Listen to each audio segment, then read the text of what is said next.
Hey guys, welcome back to our channel. आज जो series मैं एक्सप्लेन करने वाली हूँ वो जरूर आपको पसंद आएगी। ये सीरीज है तो सोल लैंड की तरह, लेकिन इसकी कंपनी BDDH वालों की है और फ्यूचर में हमें ऐसा भी देखने को मिलेगा कि इस सीरीज के हीरो और शाओयन के बीच में फाइट होती है। यहाँ जो हमारा हीरो है वो बहुत ज्यादा वीक है और वो अपनी हार्ड वर्किंग और कल्टीवेशन के जरिए अपने लेवल को काफी हद तक इंक्रीज कर लेगा और काफी मेहनत भी करेगा ताकि वो बहुत ही ज्यादा पावरफुल कल्टीवेटर बन सके। लेकिन ये सफर उसके लिए इतना आसान नहीं होगा क्योंकि एक से बढ़कर एक खतरनाक कल्टीवेटर्स उसके रास्ते के कांटा बन जाएंगे। लेकिन अगर मू चैन अपने सारे परेशानियों को खत्म करके अपने आप को बहुत ज्यादा पावरफुल बना ले तो आगे चलकर उसकी fight battle through the heavens की शाओयन और मार्शल यूनिवर्स के लिंगडोंग से होगी और उन तीनों में से जो जीतेगा वो असली ग्रेट रूलर कहलाएगा और यही सीरीज का रियल नेम भी है, द ग्रेट रूलर। लेकिन ये फाइट इतनी जल्दी नहीं होगी, इसे काफी टाइम लगने वाला है क्योंकि मू चैन अभी उतना ज्यादा पावरफुल नहीं है, उससे पहले पावरफुल बनना पड़ेगा और ये कहानी हमें इस सीरीज में भी दिखाई जाएगी। लेकिन इसकी एक और दूसरी एंडिंग भी बन सकती है कि ये तीनों ही मिलकर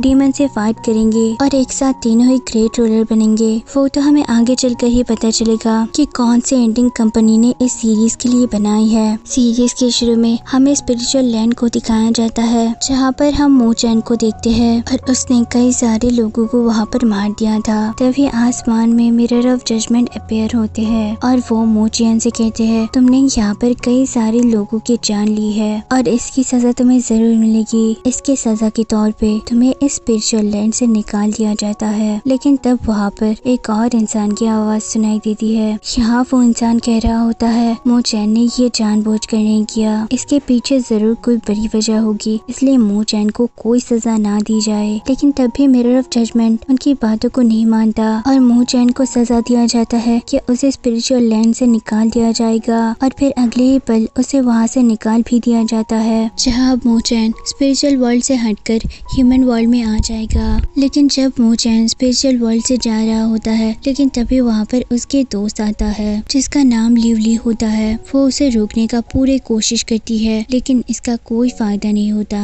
और वो मिरर ऑफ जजमेंट मू चैन को वहाँ से रियल वर्ल्ड में भेज देता है। अब हम कुछ दिनों बाद का सीन देखते हैं जहाँ मू चैन जंगल में बैठा होता है और वहाँ वो अपने स्वॉर्ड को देख रहा था, जिसे देखते हुए उसे लिवली की याद आने लगती है जिसमें वो कह रही होती है कि मैं तुम्हारा हमेशा इंतजार करूंगी। यहाँ मू चैन कहता है तुम मेरा इंतजार करना, मैं जरूर तुम्हारे पास वापस आऊंगा। तभी उसके पास एक उड़ते हुए स्वॉर्ड आती है जो उसे लगने ही वाली थी, लेकिन वो उस स्वॉर्ड से बच जाता है और उस स्वॉर्ड को पकड़कर उसे तोड़ने की कोशिश करता है। लेकिन जैसे ही वो उसे तोड़ने वाला होता है इससे पहले ही वह एक लड़की आ जाती है और उसका नाम क्विंग होती है। वो मू चैन से कहती है अरे मेरी स्वॉर्ड मत तोड़ देना, मैं तो बस तुम्हारा टेस्ट ले रही थी कि तुम्हारे पावर्स कितनी बड़ी है। पहले तो तुम सेंसेशन लेवल पर थे लेकिन अब तुम्हारी फाइट करने का तरीका देखकर मैं समझ गई हूँ कि तुम स्पिरिचुअल लेवल में आ चुके हो। ये तो बहुत अच्छी बात है और ये टेस्ट करने के लिए मैंने तुम पर अटैक किया। जिसमें मू चैन कहता है अरे ये कैसा तरीका हुआ मुझ पर अटैक करने का, ये तो बिल्कुल अच्छी बात नहीं है। तब क्वीन कहती है ये सारी चीजें छोड़ो, मुझे तुम्हें कुछ दिखाना है इसलिए तुम मेरे साथ चलो। जिसके बाद वो अपने साथ मू चैन को ले जाने लगती है। लेकिन जब वो दोनों आगे बढ़ रहे होते हैं तब उस एकेडमी के कुछ डिसेबल्स मू चैन का मजाक उड़ाने लगते हैं।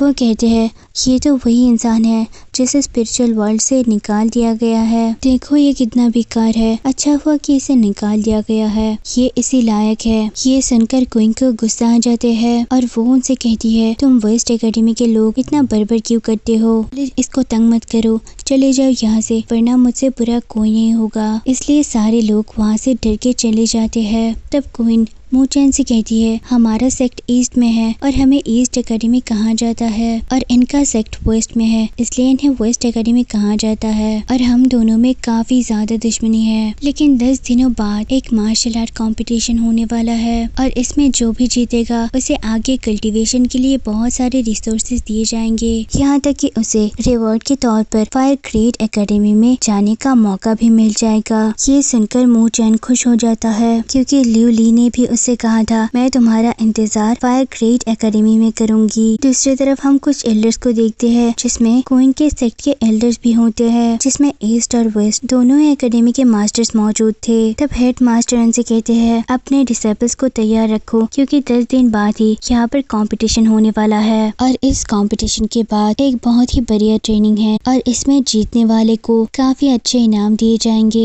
और उनके सेक्ट का भी इज्जत बढ़ जाएगा। इसलिए अपने डिसेबल से कह दो कि वो अपनी प्रैक्टिस को और ज्यादा हार्ड बना ले। दूसरी तरफ हम यान नाम के एक आदमी को देखते हैं जो कि वेस्ट एकेडमी का सबसे ज्यादा पावरफुल डिसेबल है। तब उसे सामने से क्वीन मू चैन के साथ दिखाई देती है। ये देखकर यांग अपने भाई को बुला लेता है जिसका नाम मू बाई होता है और वो उसे कहता है देखो ये मू चैन दोबारा यहाँ वापस आ गया है। इसकी तो यही औकात थी कि उसे स्पिरिचुअल वर्ल्ड से धक्का देकर बाहर निकाल दिया जाए। अब अगली बार का मौका मुझे मिलेगा और मैं यहाँ से स्पिरिचुअल लैंड के अंदर जाऊंगा और वहाँ से मुझे कभी भी कोई बाहर नहीं निकल पाएगा। तब उसका भाई कहता है जाओ पहले उस मार्शल आर्ट कंपटीशन को जीतो, इसके बाद ही पता चलेगा कि कौन आगे बढ़ सकता है और कौन नहीं। इसके ऊपर हमारे फैमिली की इज्जत भी डिपेंड करता है, इसलिए तुम्हें वो नहीं हारना है। तो क्या मैं तुम पे ये जिम्मेदारी दे सकता हूँ कि तुम इस कंपटीशन को संभाल लोगे? जिस पर यंग कहता है आपको टेंशन लेने की जरूरत नहीं, मैं मू चैन को बहुत अच्छे से संभाल लूंगा। दूसरी तरफ कुछ वेस्ट एकेडमी के डिसेबल्स ईस्ट एकेडमी के डिसेबल्स को मार रहे होते हैं क्योंकि वो लोग प्रैक्टिस कर रहे थे और वो लोग पहले आए थे और बाद में आए हुए वेस्ट एकेडमी के डिसेबल्स पहले आए हुए ईस्ट एकेडमी के डिसेबल्स को मार कर भगा रहे होते हैं ताकि वो लोग खुद यहाँ पर अपनी प्रैक्टिस कर सके। तब वहाँ पर एक डिसेबल आता है, वो वेस्ट एकेडमी के लोगों को रोकते हुए कहता है आखिर तुम्हारी हिम्मत कैसे हुई ईस्ट एकेडमी के लोगों को परेशान करने की? इसकी सजा तो तुम्हें मिल के रहेगी। जिसके बाद वो वेस्ट एकेडमी के लीडर से लड़ना शुरू कर देता है और देखते ही देखते दोनों में काफी जबरदस्त फाइट शुरू हो जाती है। लेकिन तान आसानी से हार जाता है क्योंकि वो उससे कम लेवल पर था। यहाँ तान उसे कहता है अगर यहाँ पर मू चैन होता तो वो तुम्हें जरूर सबक सिखाता। जिस पर वो कहता है आखिर तुम्हारी हिम्मत कैसे हुई मू चैन के नाम लेने की? अभी मजा चखाता हूँ तुम्हें। जिसके बाद वो एक खतरनाक अटैक उस पर करने वाला होता है लेकिन सही टाइम पर मू चैन वहाँ आकर उसे रोक लेता है। तब ये देखकर वो मू चैन से कहता है तुम्हारे अंदर तो बहुत हिम्मत है जो यहाँ तक आ गए, लेकिन अब तुम पहले जैसे पावरफुल नहीं रहे और इसी वजह से तुम्हें स्पिरिचुअल लैंड से भी निकाल दिया गया है और अब तो मैं अकेले ही तुम्हें सबक सिखा सकता हूँ। जिसके बाद वो सारे डिसेबल्स मिलके मू चैन पर अटैक करना शुरू कर देते हैं, लेकिन उनको नहीं पता था कि मू चैन अपने कमजोरी की वजह से स्पिरिचुअल लैंड से बाहर नहीं आया है। उसके पास अब भी उतना पावर था जितना पहले होता था। फिर वो चुटकियों में उन सबको हरा देता है और तब उनके लीडर से कहता है सारे डिसेबल से माफी मांगो वरना मैं तुम्हें यहाँ से जाने नहीं दूंगा। जो सुनकर उसको तो गुस्सा आ जाता है और वो दोबारा से मू चैन पर अटैक करना शुरू कर देता है, लेकिन मू चैन इस बार भी उसे बहुत मारता है। लेकिन अब वहाँ पर यांग आ जाता है जो मू चैन से कहता है तुमने मेरे साथियों पर हाथ उठाने की हिम्मत कैसे की? तुम्हें इसका जवाब जरूर देना होगा। जिस पर मू चैन कहता है जवाब चाहिए तो अपने डिसेबल से क्यों न पूछ लेते कि आखिर उन्होंने क्या किया था। ये सुनकर यान कहता है तुम्हारी जबान तो कांचे की तरह चलती है, अभी बताता हूँ तुम्हें। पिछली बार तो तुम मुझसे अच्छा करके स्पिरिचुअल लैंड में चले गए थे, लेकिन इस बार मैं ऐसा होने नहीं दूंगा। उसके बाद वो अपने पावर्स को एक्टिवेट कर लेता है और फिर देखते ही देखते दोनों फाइट के लिए तैयार हो जाते हैं। लेकिन वो दोनों फाइट करते इससे पहले ही वहाँ पर ईस्ट एकेडमी के मास्टर आ जाते हैं जो दोनों को रोक लेते हैं और उनसे कहते हैं अगर फाइट ही करना है तो 10 दिन बाद एरेना में आ जाना। यहाँ फाइट करोगे तो इसलिए तुम्हें पनिशमेंट मिलेगी, लेकिन वहाँ अगर तुम जीत गए उसके लिए तुम्हें रिवॉर्ड भी मिल सकती है। और फिर वो दोनों अपने फाइट को यहीं पर रोक लेते हैं। फिर गुस्से में यान मू चैन को धमकाकर वहाँ से चला जाता है कि देख लेना मैं एरेना में तुम्हें सबक सिखाऊंगा। तब क्वीन वहाँ पर आके मू चैन से कहती है आखिर तुमने उन्हें जाने कैसे दिया? जिसमें मू चैन कहता है जाने दो उसे, कभी ना कभी तो मिल ही जाएगा और उसे मैं जरूर सबक सिखा कर ही रहूंगा।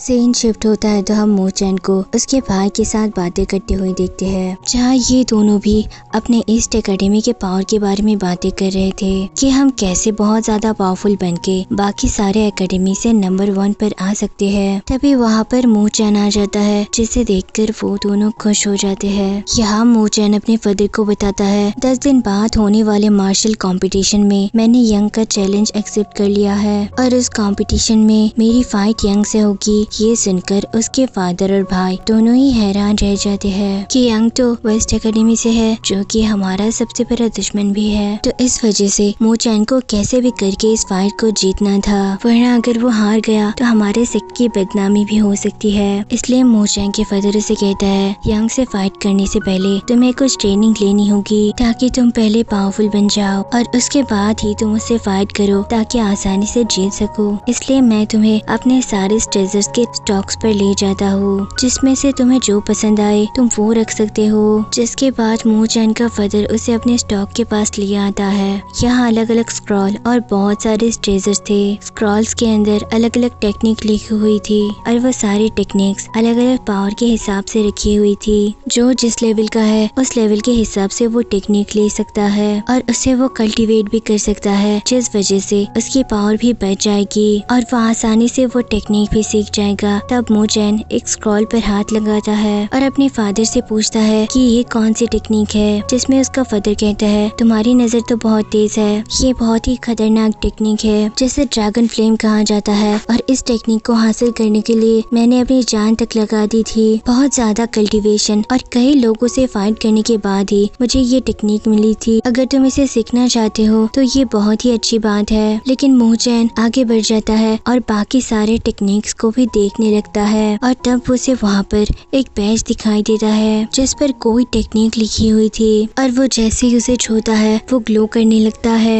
ये देखकर मूचैन भी हैरान रह गया था। यहाँ उसका फादर कहता है तुम्हें ये टेक्निक नहीं लेनी चाहिए, ये वो आखिरी टेक्निक है जिसको तुम्हारे माँ ने तुम्हारे लिए छोड़ कर गई थी। उसने जाने से पहले ये कहा था कि अगर मूचैन यहाँ आए तो उसे ये टेक्निक लेने देना और अगर वो इस टेक्निक को यूज नहीं करता तो सारे के सारे टेक्निक्स को खत्म कर देना। ये सुनकर मूचैन बिल्कुल हैरान हो जाता है। वो अपने फादर से पूछता है कि आखिर मेरी मॉम कहाँ गई, उनके जाने की वजह क्या था, जिसमें उसका फादर कहता है काफी सारी चीजें हैं जो बताई नहीं जाती। उन चीजों को बताने का फायदा तो नहीं होता, बस दुख होता है, इसलिए कुछ बातें तुम्हें नहीं सुननी चाहिए। तो फिर मूचैन उनसे कहता है आपकी बातों से लग रहा है कि आप हर टाइम मेरी माँ को याद करते हैं, इसलिए मैं आपसे वादा करता हूँ कि चाहे कुछ भी हो जाए मैं अपनी माँ को वापस ला कर ही रहूंगा, भले ही इसमें मेरी जान ही क्यों न चली जाए, चाहे कुछ भी हो जाए मैं अपनी माँ को वापस ला कर ही रहूंगा। जिसके बाद वो उस बैच को लेकर चला जाता है। फिर मूचैन अपनी माँ के दिए हुए बैच को सीखने लगता है, जिसे सीखते हुए वो अपने स्पिरिचुअल वर्ल्ड के अंदर चला जाता है, जहाँ पर वो उस टेक्निक को सीख रहा होता है और वो टेक्निक भी धीरे धीरे उसके बॉडी में समाने लगती है, जिससे उसे तकलीफ भी हो रही होती है। लेकिन वो खुद से कहता है तकलीफ के बिना कभी कोई जीत नहीं सकता, इसलिए मुझे कितना भी तकलीफ हो मैं इस टेक्निक को सीख कर ही रहूंगा। जिसके बाद वो दोबारा से कल्टीवेट करते हुए उस टेक्निक को सीखने लगता है। दूसरी तरफ हम यंग को देखते हैं जो अपने फादर के दिए हुए एक स्पिरिट स्टोन को देख रहा था। यहाँ ये देखकर उसे समझ नहीं आ रहा होता है कि आखिर ये किस काम का स्पिरिट स्टोन है। तब मोबा इससे कहता है तुम तो बहुत बड़े बेवकूफ हो, तुम्हें पता भी नहीं कि ये किस टाइप के स्पिरिट स्टोन है। इसे सोल ब्रेकर कहते हैं और ये बहुत ही ज्यादा पावरफुल है, इसलिए तुम इस टेक्निक को सीखो और दिखा दो सबको कि हम लोग कितना ज्यादा पावरफुल है और तुम्हें कुछ भी करके उस कंपटीशन को जीतना ही होगा। दूसरी तरफ हम मूचैन को देखते हैं जो अभी तक अपना कल्टीवेशन कर रहा होता है और धीरे धीरे कल्टीवेशन करते हुए वो टेक्निक सीख भी लेता है, इसलिए वो यहाँ उस टेक्निक का इस्तेमाल करता है और जैसे ही वो अपने हाथ से ऑरा निकाल कर दूर थ्रो करता है, वो ऑरा जाकर एक पत्थर पर लगती है और वो पत्थर चकनाचूर हो जाती है। तब वहाँ पर उसके फादर उसके भाई के साथ आ जाते हैं।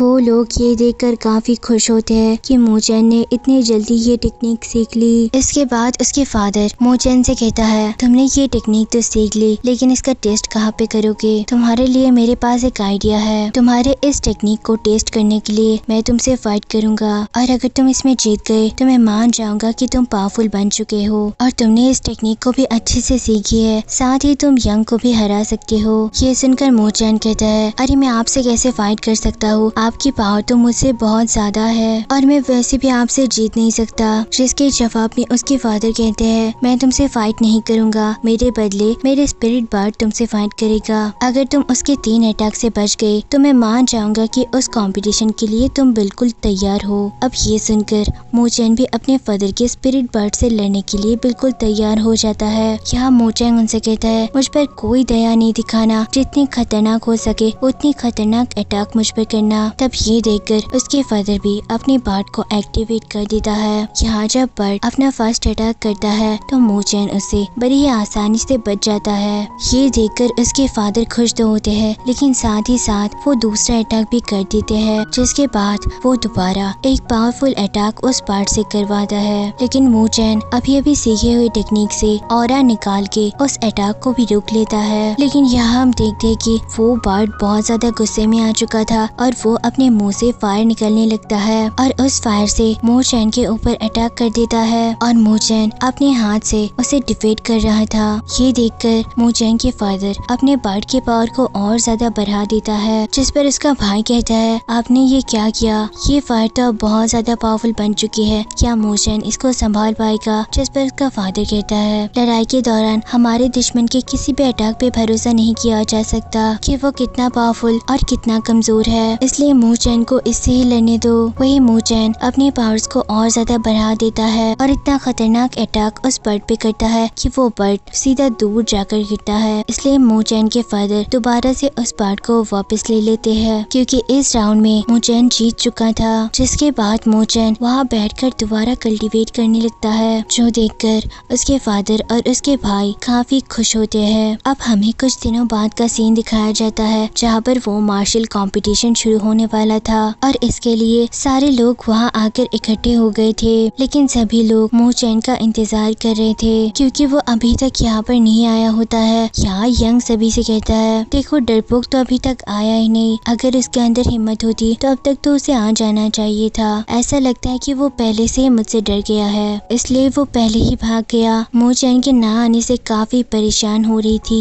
कि कितना टाइम हो गया और मूचैन अभी तक वहाँ पर नहीं आया। वही मूबाई अपने गर्लफ्रेंड के साथ वहाँ पर आ जाता है। अब वहाँ पर ईस्टर वेस्ट एकेडमी के मास्टर हेडमास्टर के साथ आते हैं, जहाँ हेडमास्टर सारे लोगों को रूल बताने लगते हैं कि इस कंपटीशन में कैसी फाइट होगी। वो सभी को बताते हैं कि इस कंपटीशन में कोई भी चाहे तो अपने ओपोनेंट को सिलेक्ट कर सकते हैं, इस बात पे कोई रेस्ट्रिक्शन नहीं। लेकिन इस फाइट में सभी को एक ही मौका मिलेगा और कोई अगर एक बार हार जाए तो वो दोबारा फाइट नहीं कर सकता। जिसके बाद हेडमास्टर इस कंपटीशन को शुरू करवा देते हैं और उस कंपटीशन में सबसे पहले यंग आता है, जो वहाँ के सारे लोगों के सामने कहता है, मेरा कॉम्पिटिटर तो मूचैन था, लेकिन अब वो आया ही नहीं, तो इसका मतलब ये हुआ कि मैं अकेले इस राउंड को जीत गया। तब ये सुनकर तान एरेना के अंदर आ जाता है और वो यंग से कहने लगता है, मूचैन नहीं आया तो क्या हुआ, उसके बदले मैं तुमसे फाइट करूंगा। तब यंग उससे कहता है, पिछली बार भी तुम हारे थे, इस बार भी क्या हारना चाहते हो। जिस पे तान कहता है, मैंने अभी अपना कल्टीवेशन किया है, और फिर वो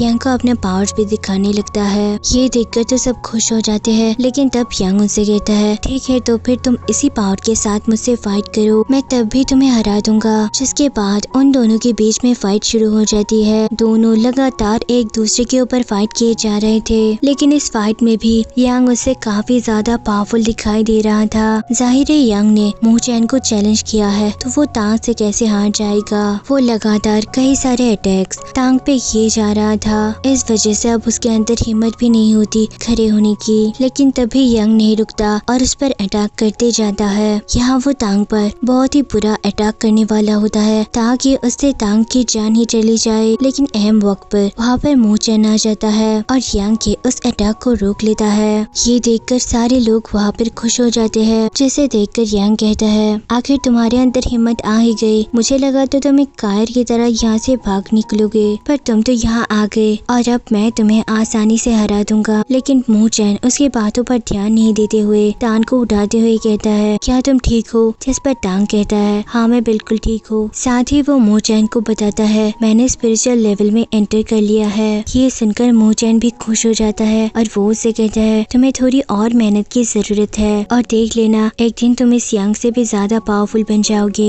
और उस दिन तुम इसे बहुत ही आसानी से हरा पाओगे। टांग खुश हो जाता है और फिर वो उस एरेना से बाहर जाने लगता है क्योंकि अब मोचैन और यांग के बीच में फाइट होगी। और जाते जाते वो मोचैन से कहता है चाहे कुछ भी हो जाए इस यांग को सबक सिखाना। फिर जवाब में मोचैन उससे कहता है तुम्हें टेंशन लेने की जरूरत नहीं, मैं इस यांग को जरूर सबक सिखा कर ही रहूंगा। अब मोचैन को इतना जोश में देखकर क्वीन उसके हौसला बढ़ा रही होती है, लेकिन इस चीज से यांग को बहुत ज्यादा गुस्सा आ रहा होता है क्योंकि वो क्वीन को पसंद करता है और वो जब मोचैन को सपोर्ट कर रही थी तो उसका खून खौल रहा था और वो खुद से कहता है आज मैं मोचैन को हरा कर ही रहूंगा, जिस वजह से क्वीन को भी समझ में आ जाएगा कि वो एक लूजर को सपोर्ट कर रही थी। और फिर इतना कहते हुए वो अपने पावर्स को एक्टिवेट करना शुरू कर देता है। यहाँ उन दोनों के फाइट शुरू होने से पहले सारे लोग इस बारे में बातें कर रहे थे कि मोचैन तो स्पिरिचुअल लेवल की फर्स्ट स्टेज पर है जबकि यांग स्पिरिचुअल मोमेंट लेवल की मिडिल स्टेज पर पहुंच चुका है। तो क्या अर्ली स्टेज पर होने के बावजूद मोचैन मिडिल स्टेज वाले यांग को हरा पाएगा?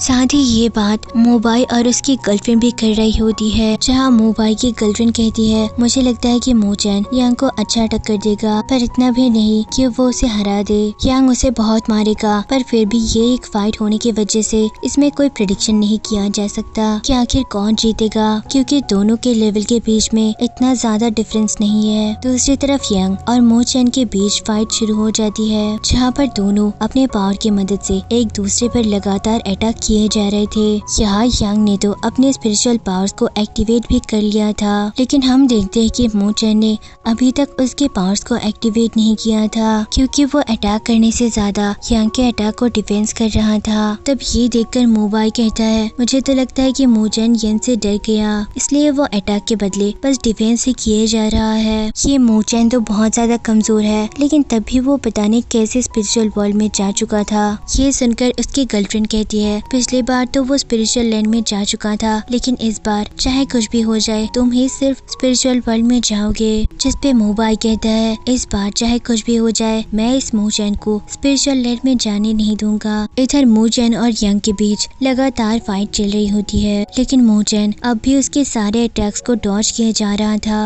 वो उसके ऊपर एक भी अटैक नहीं करता जिस वजह से यांग को भी गुस्सा आ जाता है कि ये मुझ पर अटैक क्यों नहीं कर रहा। अब यहाँ पर यांग और ज्यादा ताकत के साथ मोचैन पर अटैक करने लग जाता है। ये देखकर वहाँ के हेडमास्टर समझ जाते हैं कि मोचैन असल में क्या कर रहा है। वो बाकी टीचर से कहता है मोचैन यांग के गुस्से का फायदा उठा रहा है, वो जितना ज्यादा पावर का इस्तेमाल करेगा वो उतनी जल्दी थक जाएगा और जब वो एक बार थक जाएगा तो मोचैन उसे आसानी से हरा सकता है। मोचैन तो यहाँ पर ताकत के साथ साथ अपने दिमाग का भी अच्छा इस्तेमाल कर रहा है। वही मोचैन और यांग के बीच में काफी देर तक लड़ाई होने की वजह से यांग थोड़ा सा थक जाता है। अभी हम देखते हैं कि पहली बार की तरह मोचैन यांग के ऊपर एक बहुत बड़ा अटैक कर देता है जो अटैक उस पर बहुत जोर से लगता है और ये देखकर सारे के सारे डिसेबल्स मोचैन का नाम जोर जोर से लेने लगते हैं। लेकिन इस चीज से यांग को बहुत ज्यादा गुस्सा आ जाता है और अब वो उस स्पिरिट स्टोन को निकाल लेता है जो स्टोन उससे उसकी फादर ने दी थी। ये देखकर वहाँ पर सारे लोग हैरान रह जाता है कि आखिर यांग अपने सेक्ट के सीक्रेट टेक्निक का इस्तेमाल कर रहा है। और जैसे ही वो उस स्टोन को एक्टिवेट करता है यांग के हाथ के एक ऑरा बन जाता है और वो ऑरा वाला हाथ सीधा मोचैन के ऊपर बहुत जोर से अटैक कर देता है। लेकिन मोचैन भी कहाँ कमजोर था, वो अपने पावर की मदद से उस हाथ पर अटैक कर देता है लेकिन तब भी यांग का हाथ वाला ऑरा बहुत ज्यादा पावरफुल था। अब जब वो हाथ उस पर अटैक करता है तो मोचैन एरेना के एकदम लास्ट में पहुंच जाता है लेकिन तब भी वो एरेना से बाहर जाने से पहले खुद को रोक लेता है। ये देखकर यांग उससे कहता है लगता है तुम मुझसे डर गए हो, ऐसा लग रहा है कि तुम्हारे अंदर हिम्मत नहीं है कि तुम अब मेरे आगे के अटैक को रोको। यहाँ यांग अपने उस स्टोन के पावर को पूरी तरह से एक्टिवेट करता है जिस वजह से वहाँ पर बहुत ही बड़ी फायर बॉल बन जाती है और उसके मदद से वो मोचैन पर अटैक करने वाला होता है। यहाँ मोचैन अपने माँ के दिए हुए टेक्निक का इस्तेमाल करता है और उस टेक्निक को एक्टिवेट भी कर लेता है जो देखकर सारे के सारे लोग बिल्कुल हैरान रह जाते हैं कि मोचैन के पास ये टेक्निक कैसे आई। और अब यहाँ यांग एनर्जी बॉल को एक बड़ा सा हाथ में कन्वर्ट करके मोचैन पर हमला कर देता है। मोचैन भी अपने टेक्निक को इस्तेमाल करते हुए उसके हाथ को रोक लेता है। यहाँ वो हाथ उसके ऊपर बहुत ज्यादा प्रेशर डाल रहा होता है, अब भी उस हाथ को रोक रहा होता है। यहाँ हम देखते हैं कि वो हाथ टूटना शुरू हो जाता है। ये देखकर यंग को यकीन नहीं हो रहा था कि आखिर इसने इतनी आसानी से मेरे हाथ को कैसे रोक लिया। उसके बाद मो चैन की पावर इतनी स्पीड से आगे बढ़ती है कि वो इस हाथ को तोड़कर सीधा यंग के ऊपर अटैक कर देता है, जिस वजह से वो वहाँ से घायल होकर नीचे गिर जाता है और अब उसके मुंह से खून भी आने लगती है, जो देखकर सारे लोग बिल्कुल हैरान रह जाते हैं। तभी मो चैन यंग से कहता है अपनी हार मान लो, मैं तुम्हें छोड़ दूंगा, लेकिन यंग नहीं मानता और अब वो अपने स्पिरिट स्टोन को दोबारा से एक्टिवेट करने लगता है और वो अटैक करते हुए सीधा मो चैन की तरफ आने लगता है। लेकिन मो चैन भी तैयार होकर अपनी 2 उंगलियों को आगे करते हुए सीधा यंग पर अपना अटैक करने वाला होता है और अगर ये अटैक उसे लगा तो वो वहीं पर मारा जाएगा।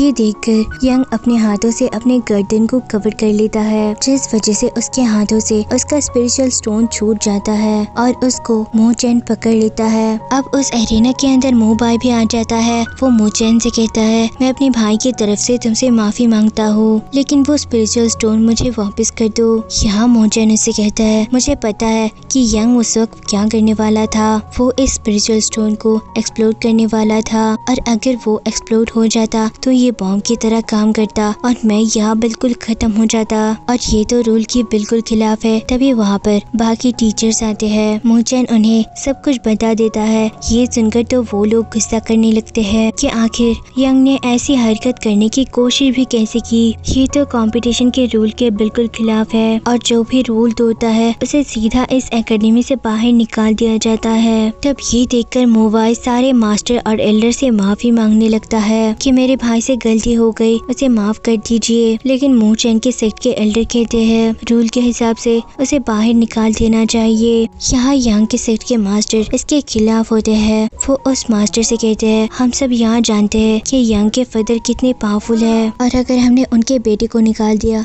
तो ये हमारे लिए बिल्कुल अच्छा नहीं होगा। तब ये सुनकर हेड मास्टर मो चैन से पूछते हैं कि तुम्हारा क्या फैसला है, जो भी तुम्हारा फैसला है हमें वो मंजूर होगा। तब मो चैन कहता है इस स्पिरिट स्टोन को मैं अपने पास ही रखूंगा और इसके बदले मैं यंग को माफ करता हूँ। ये सुनकर यंग को तो गुस्सा आ जाता है, लेकिन मो बाय उसे रोक लेता है, जिसके बाद ये अनाउंस किया जाता है कि इस कंपटीशन को मो चैन ने जीत लिया है और ये सुनकर तो सारे डिसेबल्स बिल्कुल खुश हो जाते हैं। वही हम जंगल का सीन देखते हैं जहाँ पर एक आदमी अपने साथियों को लेकर किसी पर अटैक करने वाला होता है। सीन शिफ्ट होता है मो चैन और क्विंग पर, जो कि साथ में कहीं जा रहे होते हैं और वो उसे मैजिक स्कूल में ले जा रहा होता है। उसे वहाँ पर से एक मैजिक सील चाहिए। वो क्विंग से कहता है मैं सील को पहले भी लेना चाहता था, लेकिन मैं यहाँ पर नहीं आ पाया। साथ ही यहाँ के सारे स्पिरिचुअल सील मैं यहाँ से नहीं ले जा सकता। उसके लिए कोई पुराने डिसाइपल ही होना चाहिए ताकि वो वहाँ से सील ले सके। इसलिए मैंने तुम्हें यहाँ पे बुलाया है ताकि तुम मेरे लिए उस टेक्निक वाली सील को ले सको।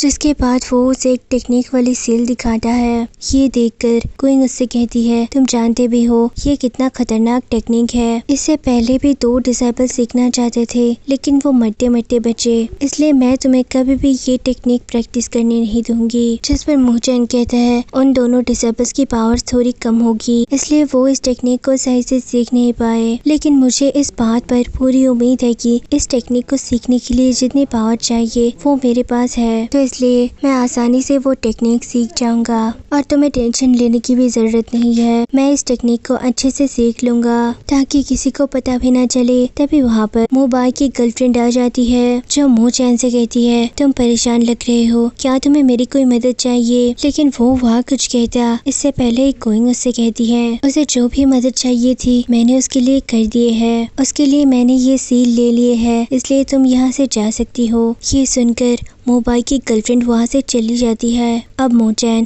क्वीन से कहता है तुमने तो मो बाय के गर्लफ्रेंड से कहा कि तुमने मेरे लिए वो सीन ले लिए है, ये तो बहुत अच्छा हो गया, तुम्हारा बहुत बहुत शुक्रिया। लेकिन क्वीन कहती है ये सील देने से पहले तुमसे मेरी 2 शर्तें हैं और तुम्हें वो पूरा करना होगा, उसके बाद ही मैं तुम्हें ये सील दूंगी। पहली शर्त ये है कि तुम इसे मेरे सामने कल्टीवेट करोगे और दूसरी शर्त ये है 1 महीने बाद सारे डिसेबल्स को उस फॉरेस्ट में भेजा जाएगा जहाँ पे कई सारे बीस्ट है और वहाँ पर सारे डिसेबल्स की एक टीम बनाई जाएगी। जो टीम जितनी ज्यादा बेस्ट को मारेगी उसे उतने ज्यादा ही पॉइंट्स मिलेंगे और जो भी नंबर 1 पर होगा उसे यंगलिंग पिल दिया जाएगा।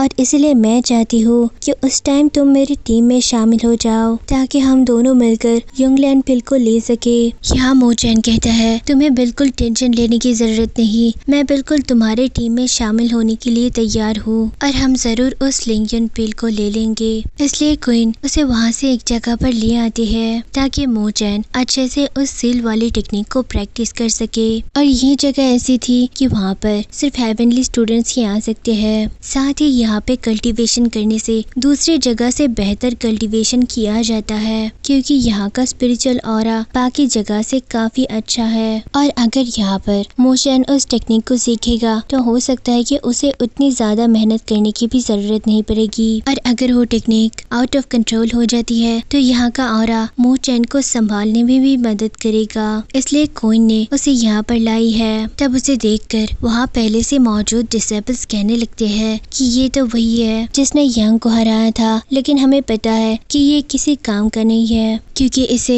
स्पिरिचुअल लैंड से बाहर निकाल दिया गया था। यहाँ क्वीन कहती है तुम इन सबके बातों पर ध्यान ना दो, तुम जो करने आए हो यहाँ वो कर सकते हो। जिस पे मोचैन भी एग्री करता है। फिर क्वीन उसे वो सेल दे देती है। जैसे देखती हुई वो कहती है जब भी तुम्हें ऐसा लगे कि ये टेक्निक आउट ऑफ कंट्रोल हो रही है तो तुम इसे प्रैक्टिस करना बंद कर देना। ये सुनकर मोचैन इसे हाँ में जवाब देता है और फिर उस सेल वाली टेक्निक को प्रैक्टिस करने लगता है जहाँ उस टेक्निक के अंदर से बहुत ज्यादा फायर्स निकलना शुरू हो जाती है। और जैसे जैसे वो अपना कल्टीवेशन शुरू करता है आसपास के सारे ऑरा उसके अंदर समाने लगता है और इसकी मदद से मोचैन अपने स्पिरिचुअल वर्ल्ड में भी पहुंच जाता है जहाँ पर वो इस टेक्निक को कल्टीवेट कर रहा था। लेकिन तभी आसपास का बहुत ज्यादा ऑरा मोचैन की बॉडी के अंदर समाने लगती है और ये देखकर सारे लोग बिल्कुल हैरान हो जाते हैं कि आखिर ये मोचैन को हो क्या रहा है, इसके पास इतना ज्यादा ऑरा कैसे जा रहा है। साथ ही ये चीज देखकर क्वीन घबरा रही होती है। वो उसे छूने की भी कोशिश करती है लेकिन उसका हाथ वहाँ से दूर हो जाता है। क्वीन को ये डर लग रहा होता है कि कहीं मोचैन के साथ कुछ गलत ना हो जाए क्योंकि यहाँ बहुत ज्यादा ऑरा निकल रही थी जिसे देखकर ऐसा लग रहा था कि मोचैन की बॉडी उस ऑरा को संभाल नहीं पा रही है। लेकिन मोचैन फिर भी नहीं रुकता और फिर देखते ही देखते उस सील का फायर ऑरा मोचैन के बॉडी के अंदर समाने लगती है जिससे मोचैन को बहुत ज्यादा पेन हो रहा होता है। लेकिन तब भी वो नहीं रुकता और अब वो फायर बहुत ज्यादा मोचैन के बॉडी में समा रही होती है जो सीधा उसके सर के पास पहुंच जाती है। वो उसे रोकने की भी कोशिश करता है लेकिन अब वो पावर इतनी ज्यादा बढ़ गई होती है कि वो खुद से रुक भी नहीं पाती। इसलिए मोचैन हार नहीं मानता और फिर थोड़ी देर और कल्टीवेशन करने के बाद आखिरकार वो उस टेक्निक को सीख ही जाता है जिस वजह से उस सील का सारा ऑरा मोचैन के बॉडी में समा जाता है जहाँ वो एक ब्रेसलेट की तरह बन गया था। ये देखकर क्वीन भी खुश हो जाती है लेकिन तब वहाँ पर एक डिसेबल आता है। तुम आखिर यहाँ पर एंटर कैसे हुए? ये जगह तो सिर्फ हेवनली स्टूडेंट्स के लिए है, तुम्हारा यहाँ पर आना अलाउड नहीं था। लेकिन क्वीन कहती है क्या तुम्हें नहीं पता कि मोचैन यहाँ से स्पिरिचुअल लैंड में जा चुका है और वहाँ पर सिर्फ एक हेवनली स्टूडेंट ही जा सकता है, तो इस हिसाब से मोचैन भी यहाँ पर प्रैक्टिस कर सकता है। लेकिन टोंग कहता है ऐसा नहीं हो सकता, उसे यहाँ के सारे रूल्स फॉलो करने होंगे और रूल ये है कि उसे मुझे हराना होगा और अगर वो मुझे हरा देता है तो वो यहाँ आकर दोबारा भी प्रैक्टिस कर सकता है। ये सुनकर क्वीन को गुस्सा आ जाती है और वो कहती है मोचैन तुमसे नहीं लड़ेगा। जिसके बाद वो दोनों वहाँ से जाने लगते हैं। लेकिन तभी उन दोनों का रास्ता सामने से वही डिसेबल टोंग रोक लेता है और ये देखकर क्वीन अपना चाबुक निकाल लेती है ताकि वो उसे मार सके। लेकिन मोचैन उसे रोक लेता है और फिर उससे कहता है जैसा टोंग की ख्वाहिश है मैं उसे पूरा कर देता हूँ। वो मुझसे लड़ना चाहता है ना, मैं भी देखता हूँ कि उसके अंदर कितने पावर है। साथ ही इस चीज से मुझे अपने नए टेक्निक को इस्तेमाल करने का मौका भी मिल जाएगा।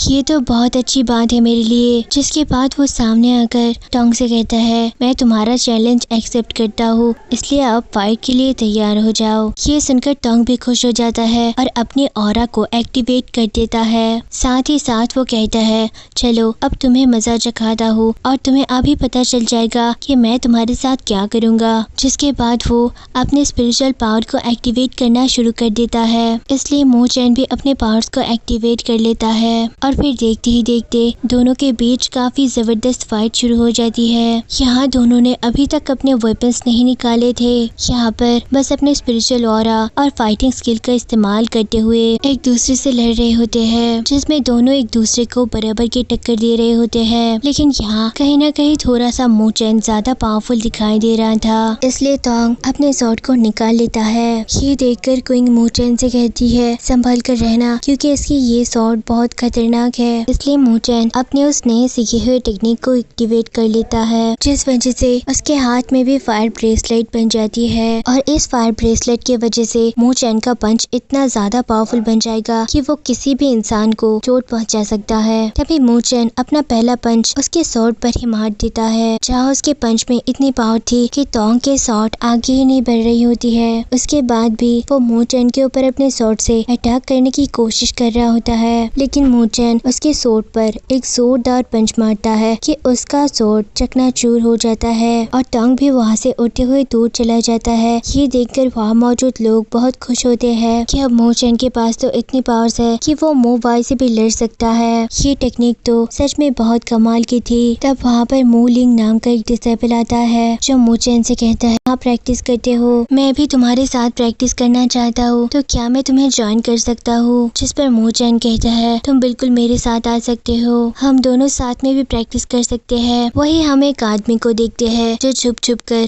ये सारी चीजें देख रहा होता है और उसके पास भी बिल्कुल मो चैन की तरह फायर ब्रेसलेट था, लेकिन वो आदमी कौन है वो हमें नहीं दिखाया जाता। तो सीन शिफ्ट होता है एक फॉरेस्ट में, जहाँ बहुत सारे बेस्ट होते हैं और ये सारे बेस्ट लोअर लेवल के थे। जिसके बाद हम सारे के सारे डिसेबल्स को इकट्ठे देखते हैं, जिनके सामने मास्टर कह रहे होते हैं कि तुम सबको एक टीम बनाकर उस फॉरेस्ट में जाना होगा और वहाँ के सारे लोअर लेवल के स्पिरिचुअल बेस्ट को मारना होगा। जो जितना ज्यादा स्पिरिचुअल बेस्ट को मारेगा उसे उतने ज्यादा पॉइंट्स मिलेंगे और जिस टीम के पास सबसे ज्यादा पॉइंट्स होगा वो आखिर में जीत जाएगा। और आखिर में 3 जीती हुई टीम को स्पिरिचुअल पिल दिया जाएगा, जो कि बहुत ज्यादा पावरफुल है। ये सुनकर सारे लोग खुश हो जाते हैं। साथ ही साथ मास्टर सभी को चेतावनी भी देते हैं कि कुछ भी हो जाए अपने पार्टनर के साथ ही रहना, क्योंकि इस जंगल में कभी भी कुछ भी हो सकती है। जिस पर सारे डिसेबल्स एग्री करते हैं और फिर वो अपने अपने पार्टनर के साथ जंगल की ओर निकल पड़ते हैं, जहाँ मो चैन ने क्विंग के साथ अपनी टीम बनाई होती है और वो दोनों मिलकर वहाँ से भागते हुए जंगल में आ जाते हैं। जहाँ थोड़ी देर आने के बाद मो चैन को कोई आवाजें सुनाई देने लगती है, जिसे सुनकर वो समझ जाता है कि यहाँ पे जरूर कोई स्पिरिचुअल बेस्ट होगा।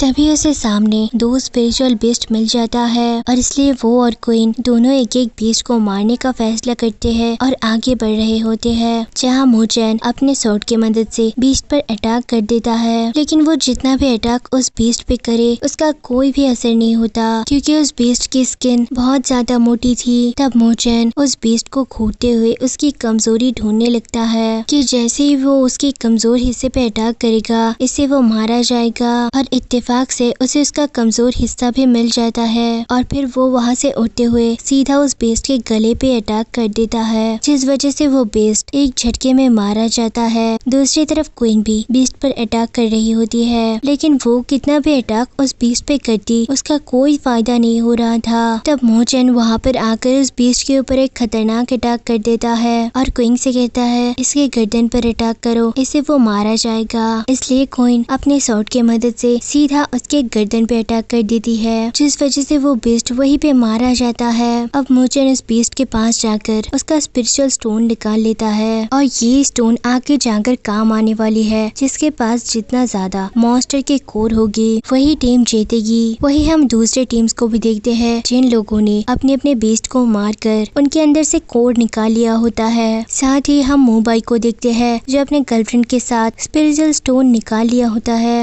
अब रात को मो चैन अपने नए सीखे हुए टेक्निक को और बढ़ाने की कोशिश कर रहा होता है और इस टेक्निक का नाम डेथ मार्क होता है। तब उसे मास्टर की बातें याद आने लगती है, जहाँ उन्होंने उससे कहा था कि अपनी बॉडी पे ज्यादा प्रेशर मत डालना, इसके लिए मैंने अपने डेथ मार्क के पावर को 3 लेवल तक बढ़ाया है, लेकिन इसके लिए बहुत ज्यादा मेहनत लगती है और दर्द भी इतना ही होता है। इसलिए इसके लेवल को बढ़ाने के लिए अब अपने बॉडी पे ज्यादा प्रेशर मत डालना। तभी वहाँ पर क्वीन आ जाती है, जिसे अचानक से देखकर मोचैन तो बिल्कुल घबरा ही जाता है। तब क्वीन उससे पूछती है, जब से तुम स्पिरिचुअल लैंड से आए हो तो बहुत ही जल्द घबरा जाते हो, आखिर बात क्या है? तब मोचैन उससे कहता है, ऐसा कोई बात नहीं है। लेकिन वही मोचैन स्पिरिचुअल लैंड की बातों को याद कर रहा होता है, जहाँ पर वो क्वीन को बता रहा था कि स्पिरिचुअल लैंड में सारे लोग आपस में बस लड़ते ही रहते हैं। आए दिन कितने लोग मारे जाते हैं एक दूसरे से ज्यादा पावरफुल बनने के लिए, और अगर मैंने इतने लोगों को नहीं मारा होता तो शायद उनकी जगह मैं मर गया होता,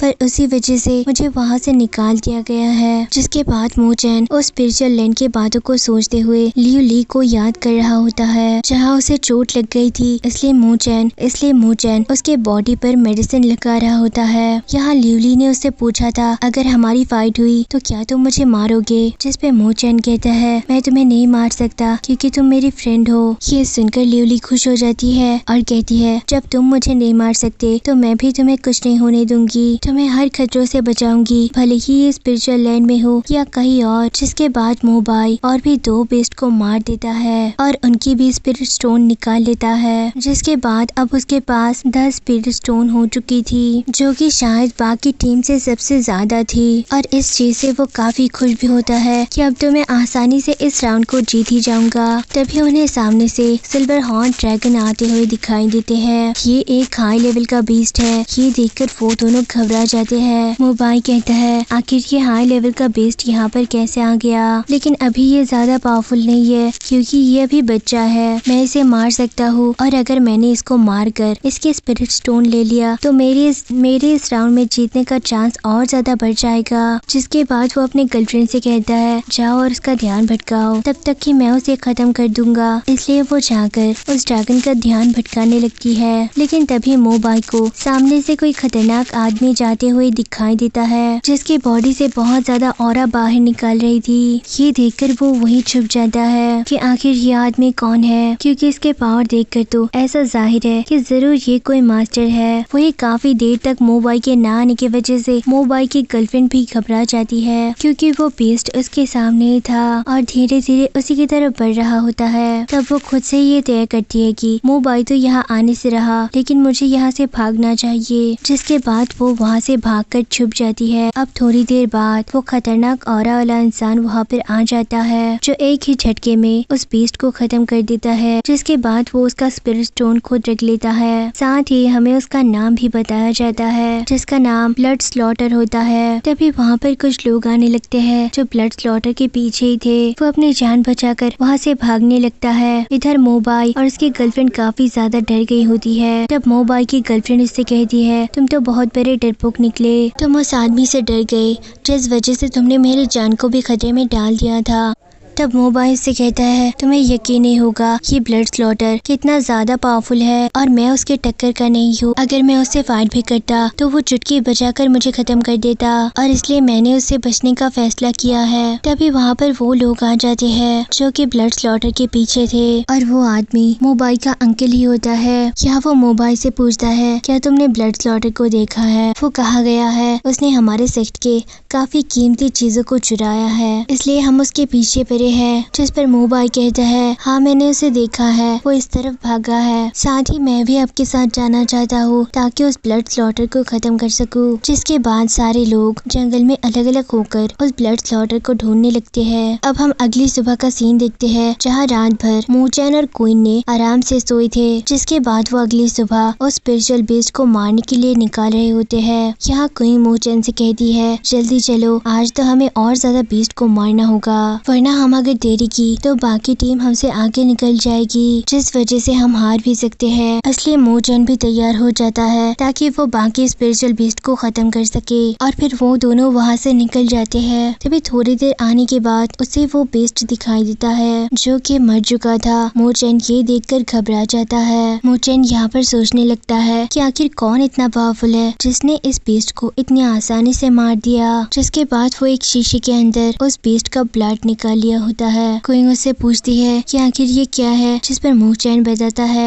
ऐसे स्पिरिचुअल बेस्ट का ब्लड बहुत ही महंगा बिकता है और ये बिल्कुल एक ट्रेजर की तरह है। तभी उन्हें दूसरे डिसाइपल की आवाज सुनाई देती है और इसलिए वो वहाँ के लिए निकल जाते हैं। इधर हम टांग और उसके साथ ही डिसाइपल को देखते हैं जो दोनों टीम बनाकर स्पिरिचुअल बेस्ट पकड़ने निकले थे, लेकिन यहाँ पर उन्हें कुछ लोगों ने घेर लिया होता है। तब उनके पास एक लड़की आती है जिसका नाम थंडर होता है। वो उन्हें देखकर कहता है तुम्हें देखकर ऐसा लगता है कि तुम नॉर्थ अकेडमी से हो, ये तो बहुत अच्छी बात है। जिसके बाद उस लड़की की साथी टांग से कहता है अपने सारे स्पिरिट पिल हमें दे दो, जो भी तुमने यहाँ के बेस को मार कर लिया है, और अगर तुमने ऐसा नहीं किया तो तुम्हारे लिए बहुत बड़ी मुसीबत हो सकती है। ये सुनकर वो दोनों घबरा जाते हैं। यहाँ टांग का साथी उसे अपने स्पिरिट पिल देने लगता है, लेकिन यहाँ टांग कहने लगता है चाहे कुछ भी हो जाए मैं अपने स्पिरिट पिल किसी को नहीं दूंगा। जो सुनकर ओपोनेंट को गुस्सा आ जाती है और वो अपने पावर्स को एक्टिवेट करने लगता है ताकि तान पे अटैक करके उसको मार दे। लेकिन जैसे ही वो उस पर अटैक करता है इससे पहले ही वहाँ मून चैन आ जाता है जो तान को बचा लेता है। अभी ये देखकर यन के साथी कहने लगता है तुम्हारी हिम्मत कैसे हुई हमें रोकने की।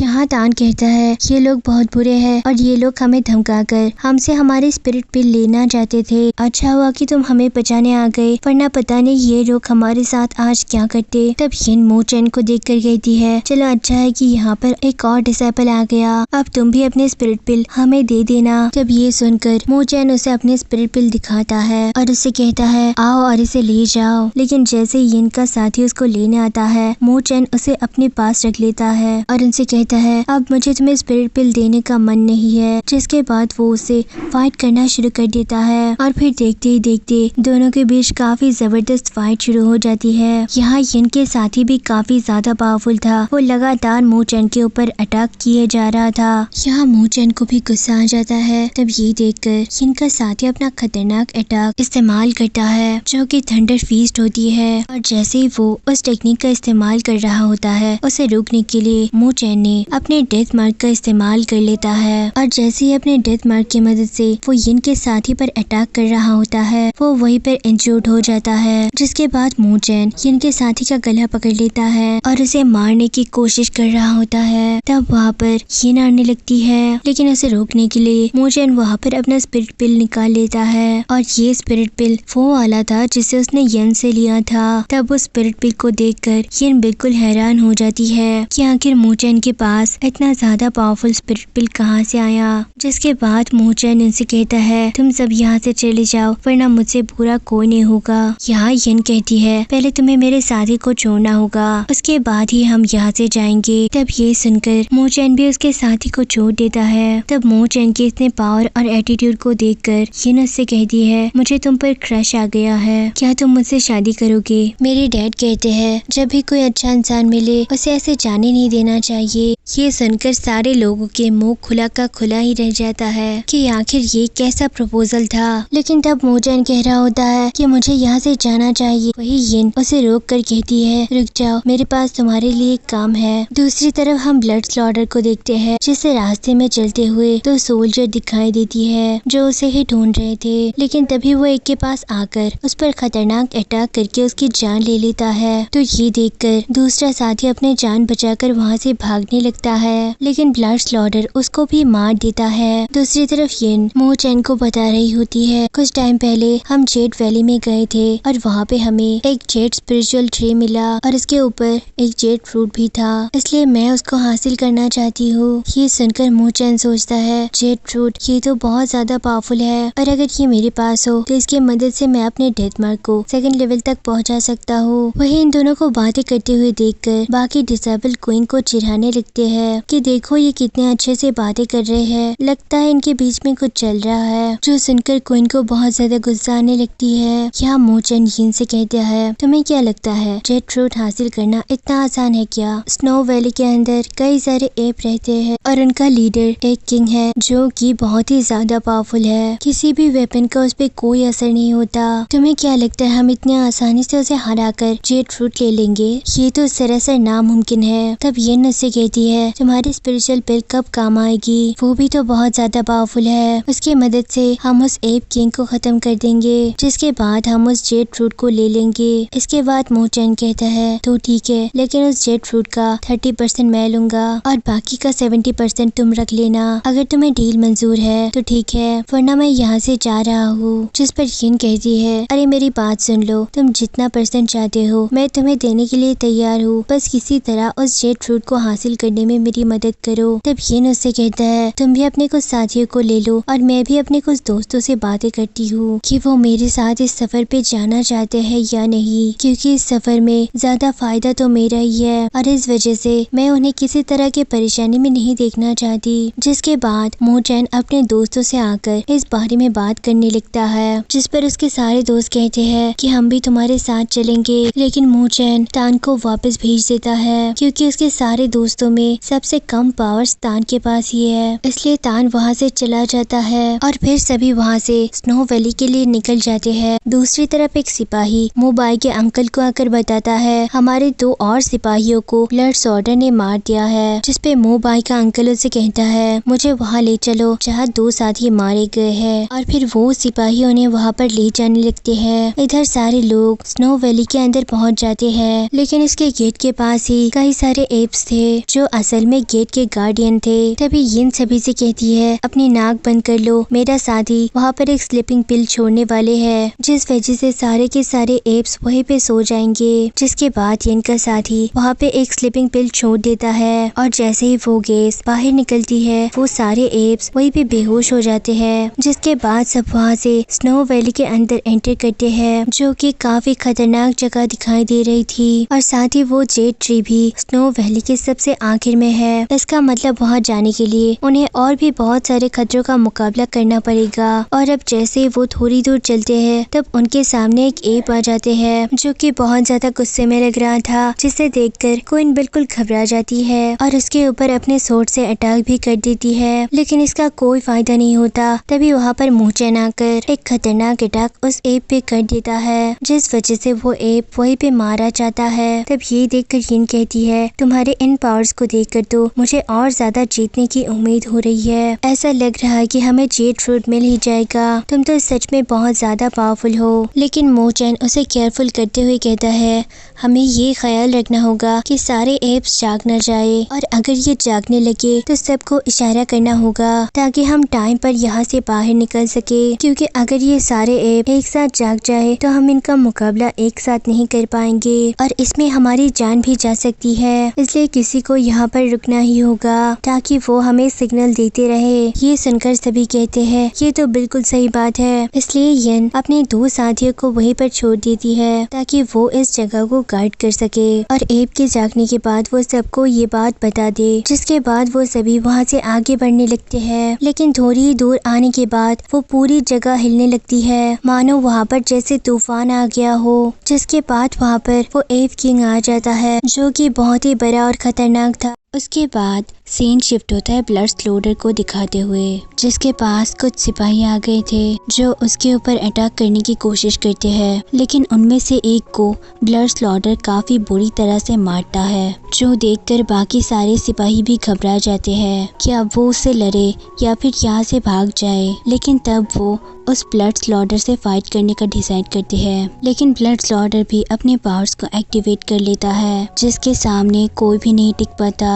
वो बस एक ही झटके में सारे के सारे सिपाहियों को मार देता है। साथ ही यहाँ उसे थोड़ी चोट भी लग जाती है, इसलिए उसके बॉडी से खून निकल रही होती है। जिसके बाद वो वहाँ से उसी फ्रूट को लाने चला जाता है, जिसे लाने मूचैन अपनी टीम के साथ गया है ताकि उस फ्रूट की मदद से वो अपने घाव को ठीक कर सके। जिसके बाद वो उस वैली के लिए निकल जाता है। दूसरी तरफ हम मूचैन और बाकियों को देखते हैं जो सभी उस गुफा के अंदर आ चुके थे।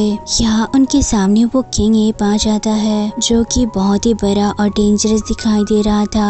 ये देखकर सारे लोग घबरा जाते हैं कि अब वो इससे कैसे लड़ेंगे, जहाँ यिन का साथी तो काफी घबराया होता है कि वो उस किंग एप से नहीं लड़ सकता, इसलिए वो वहाँ से भागने का डिसाइड करता है, लेकिन यिन उसे रोक लेती है। साथ ही जहाँ वो एप था वहीं पर वो फ्रूट भी लटका हुआ था। तब मूचैन सभी को अपना प्लान बताता है कि कैसे वो उस एप का ध्यान भटकाकर वो फ्रूट ले सकता देखते हैं, जिस पर सभी उसके प्लान के लिए मान भी जाता है। दूसरी तरफ हम एक सिपाही को देखते हैं जो मो बॉय के अंकल के पास आकर कहता है कि यहाँ पर वो ब्लड स्लॉटर आया था जो यहाँ के सारे सिपाहियों को खत्म कर दिया, और उसके पैरों के निशान से पता चलता है कि वो यहाँ से स्नो वैली गया है जहाँ पर किंग एब रहता है। लेकिन यहाँ पर मो बॉय का अंकल कहता है वो स्नो वैली में जाए या कहीं और ही क्यों न जाए, मैं उसे किसी भी तरह ढूंढ के निकालूंगा। जिसके बाद वो भी स्नो वैली की तरफ रवाना हो जाता है। इधर मो चैन सबको प्लान बताने के बाद कहता है सारे लोग केयरफुल रहना, जिस पर सभी उसके बाद से एग्री करते हैं। और फिर यीन अपने साथी के साथ सबसे पहले उस एब पर अटैक करने आ जाती है। ये देखकर वो एब भी उसके ऊपर अटैक करना शुरू कर देता है, लेकिन वो अपनी जगह से नहीं हिलता जहाँ वो फ्रूट रखा हुआ है। उसे पता है कि अगर वो वहाँ से हिला तो उसका फ्रूट अपनी जगह पर नहीं रहेगा।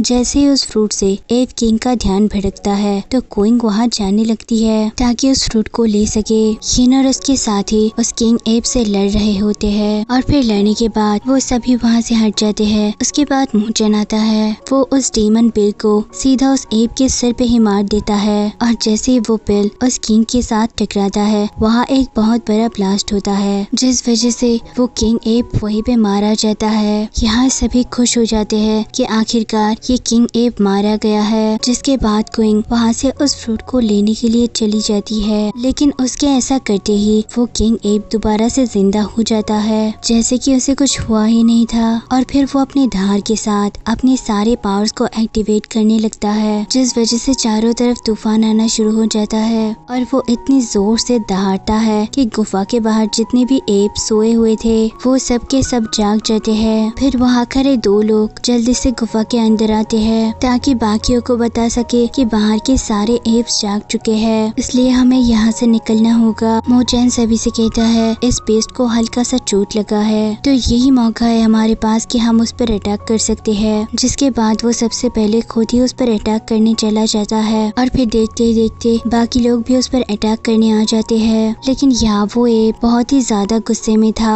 और वो उन सभी के ऊपर बहुत ज्यादा अटैक किए जा रहा होता है। उसके भारी भरकम अटैक के सामने कोई टिक भी नहीं पा रहा होता है। फिर चुपके से क्विंग उस फ्रूट को लाने के लिए चली जाती है, लेकिन यहाँ एब उसे देख लेता है और जैसे उसकी तरफ जाने लगता है तो मोचैन उसके सामने जाकर उसका रास्ता रोक लेता है और फिर देखते ही देखते सारे लोग दोबारा जाकर उस पर अटैक करना शुरू कर देता है। लेकिन इस बार भी कोई उसका कुछ बिगाड़ नहीं पाता और वह आसानी से ही सारे लोगों पर अटैक करके उनके अटैक को डॉज किए जा रहा होता है। और इस बार जैसे ही उस एब का ध्यान दोबारा से भटकता है क्विंग वहाँ से उस फ्रूट के पास पहुँच जाती है और अपने चाबुक की मदद से उसे तोड़ देती है। लेकिन वो जैसे ये बात कहती है कि मुझे फ्रूट मिल गया, इस बारे में एब भी सुन लेता है। अब तो वो पूरे गुस्से के साथ क्विंग की तरफ बढ़ना शुरू कर देता है। वो अपने चाबुक की मदद से उसके ऊपर अटैक करती है, लेकिन उसका एक ही अटैक से उसका चाबुक ही पूरी तरह खत्म हो जाता है। तब क्विंग को बचाने के लिए सारे के सारे लोग दोबारा से उस किंग पर अटैक करते हैं, लेकिन वो एब सभी को उठा के दूर पटक देता है। और जैसे वो अपने खतरनाक अटैक क्विंग पे करने वाला होता है उनके बीच में मोचैन आ जाता है, जो अब अपने उस टेक्निक का इस्तेमाल करता है जिस टेक्निक का सील उसके माँ ने उसके लिए छोड़ा था।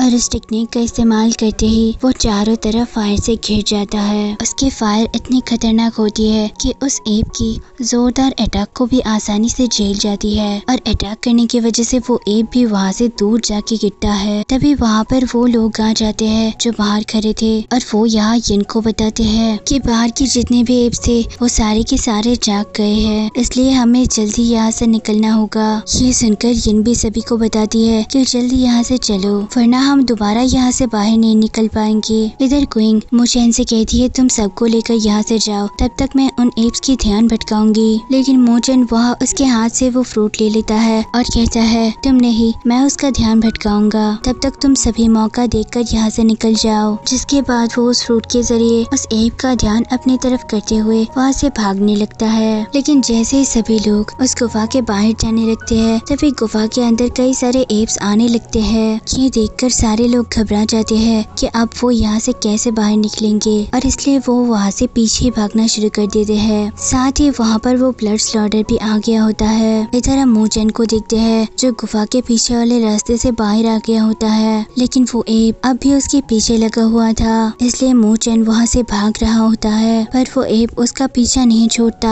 और काफी देर तक उसे दौड़ा रहा होता है। तब मोचैन को आगे भागते हुए एक बड़ी गुफा दिखाई देती है, जो देखकर वो कहता है इसके अंदर जरूर कोई होगा, इसलिए मुझे इसके अंदर जाकर छुप जाना चाहिए। शायद यहाँ पर वो किंग एप ना आए। जिसके बाद वो उस गुफा के अंदर चला जाता है और जैसे ही वो एप उस गुफा के दरवाजे के पास आता है, वो कुछ देर के लिए रुक जाता है, जैसे कि वो डर गया हो, क्योंकि उस गुफा के अंदर उससे भी खतरनाक कोई बीस्ट है। लेकिन तभी वो अपने फ्रूट के लिए हिम्मत करके उस गुफा के अंदर चला जाता है। इधर हम मोचैन को देखते हैं जो उस गुफा के अंदर आगे बढ़ रहा था, लेकिन वो गुफा के जितने भी अंदर जा रहा होता है उसे चारों तरफ बस सन्नाटा ही दिखाई देता है, जैसे कि उस गुफा के अंदर काफी टाइम से कोई आया ही ना हो। जिस बात से तो उसे भी हैरानी होने लगती है कि अगर ये इतनी बड़ी गुफा है तो इसके अंदर तो जरूर कोई ना कोई होना चाहिए, लेकिन अभी तो मुझे यहाँ कोई भी दिखाई नहीं दे रहा। इसलिए वो उस गुफा के और गहराई में जाना शुरू कर देता है ताकि उस किंग एप से बच सके। और तभी थोड़ी देर आने के बाद उसे उस किंग एप के आने की आवाज सुनाई देती है, इसलिए वो वहाँ से भागना शुरू कर देता है। वही वो किंग एप मोचैन को ढूंढते हुए काफी अंदर तक आ चुका था, लेकिन उसे अभी तक मोचैन कहीं पर भी दिखाई नहीं देता, इसलिए वो चारों तरफ मोचैन को ढूंढना शुरू कर देता है। मोचैन एक जगह पर छुपा हुआ होता है ताकि उस किंग एप से बच सके। तो वही वो एप डरते हुए उसके पास आ रहा होता है, पर तभी उसे एक जगह पे महसूस होता है कि मोचैन वहीं पर है, इसलिए वो उसी तरफ जाने लगता है। साथ ही इस चीज का अंदाजा मोचैन को भी हो जाता है कि इस बीस्ट को मेरे बारे में पता चल गया है, इसलिए वो भी अपने पावर्स को एक्टिवेट करना शुरू कर देता है और उसके एक्टिवेट होते ही उसके हाथ से फायर निकलना शुरू हो जाती है। लेकिन वो उसे लड़ता इससे पहले ही वहाँ पर एक बहुत ही बड़ा और खतरनाक बीस्ट आ जाता है जो इस गुफा में रहता था, और उसी की वजह से वो एप किंग इस गुफा में आने से घबरा रहा था। जिसके बाद वो वहाँ से भागना शुरू कर देता है, लेकिन वो वहाँ से भाग पाता इससे पहले ही वो खतरनाक बीस्ट उस पर टूट पड़ता है। एप किंग खुद को बचाने का बहुत कोशिश करता है, लेकिन उसका कोई भी फायदा नहीं होता और वो बीस्ट उस पर लगातार कई सारे अटैक्स करके उसको पूरी तरह से मार देता है। जिसके बाद वो वहाँ से चला जाता है। अब उसके जाने के बाद उस एप किंग के अंदर से उसकी स्पिरिट पिल बाहर निकल जाती है, जिसे मोचैन अपने पास रख लेता है। लेकिन अब उस गुफा के अंदर ब्लड स्लॉटर आ जाता है, जो आते ही मोचैन के ऊपर अटैक करना शुरू कर देता है ताकि उसे जेड फ्रूट ले सके। मोचैन भी उसे लड़ता है, लेकिन जब मोचैन उसके हाथ के नाखून इतने बड़े देखता है तो वो समझ जाता है कि उस जंगल वाले बीस्ट को भी इसी ने मारा था। तब ब्लड स्लॉटर उससे कहता है तुम्हारे पास जेड फ्रूट है, उसे मुझे दे दो वरना तुम्हारे लिए अच्छा नहीं होगा। तब मोचैन उस स्पेशल फ्रूट का एक छोटा सा टुकड़ा उसे दे देता है। ये देखकर ब्लड स्लॉटर कहता है मुझे इतना सा नहीं चाहिए, मुझे पूरा का पूरा फ्रूट ही चाहिए, वो मुझे जल्दी से दे दो। तब मोचैन उसके ऊपर एक बॉटल फोड़ देता है, जिसके अंदर से अजीब गैस निकलकर ब्लड स्लॉटर के ऊपर गिर जाती है। जिसके बाद मोचैन वहाँ से भागना शुरू कर देता है, लेकिन ब्लड स्लॉटर अब भी उसका पीछा कर रहा होता है, इसलिए अब वो दोनों एक दूसरे से लड़ना शुरू कर देते हैं, जहाँ दोनों के बीच काफी जबरदस्त फाइट होती है। यहाँ ब्लड स्लॉटर भी कुछ कम पावरफुल नहीं दिखाई दे रहा था, वो लगातार कई सारे अटैक्स मोचैन पर किए जा रहा होता है और ये फाइट दोनों बराबरी की लड़ते हैं। लेकिन तब मोचैन अपने डेथ मार्क का इस्तेमाल करता है और उसकी मदद से उस ब्लड स्लॉटर के ऊपर अटैक करना शुरू कर देता है, पर इससे भी ब्लड स्लॉटर को कुछ नहीं होता। वो एक और खतरनाक अटैक मोचैन के ऊपर करने के लिए उसकी तरफ बढ़ना शुरू कर देता है, पर मोचैन भी यहाँ हार नहीं मानने वाला था। वो अपने डेथ मार्क का अटैक काफी खतरनाक तरीके से ब्लड स्लॉटर पर कर देता है, जिस वजह से ब्लड स्लॉटर इंजर्ड हो जाता है। जिसके बाद मोचैन इससे कहता है क्या तुम जानते हो ये गुफा किसकी है? जिस बेस्ट को तुमने जंगल में मारा था ये उसी की गुफा है और यहाँ पर इसके परिवार रहते हैं। अभी देखना अगर उसके परिवार वालों को तुम्हारे बारे में पता चला तो वो तुम्हें जिंदा नहीं छोड़ेंगे। जिस पे ब्लड स्लॉटर कहता है मुझे किसी से भी डर नहीं लगता, अब मुझे वो जेड फ्रूट दे दो वरना तुम्हारे लिए बिल्कुल अच्छा नहीं होगा। तभी उसके बॉडी से अजीब सी स्मेल निकलने लगती है, जो कि उस गैस के बॉटल का कमाल था, और वो स्मेल इतना ज्यादा अट्रैक्टिव होता है कि वो उस गुफे में मौजूद बीस्ट को अट्रैक्ट कर लेता है, जिस वजह से वहाँ वो लेपर्ड ड्रैगन आ जाता है जो ब्लड स्लॉटर के पास आकर खड़ा हो जाता है। यहाँ ब्लड स्लॉटर एकदम घबरा जाता है कि इस मू चैन ने तो मुझे पूरा फंसा दिया। अब कोई चारा ना देखकर ब्लड स्लॉटर उसके ऊपर अटैक करना शुरू कर देता है, पर इसका कोई फायदा नहीं होता। वो लेपर्ड ड्रैगन उसे उठाकर दूर फेंक देता है और फिर दोबारा से उसके ऊपर कई सारे अटैक्स करता है और इतने अटैक्स करते हैं कि अब तो ब्लड स्लॉटर के अंदर भी उससे लड़ने की हिम्मत नहीं बचती।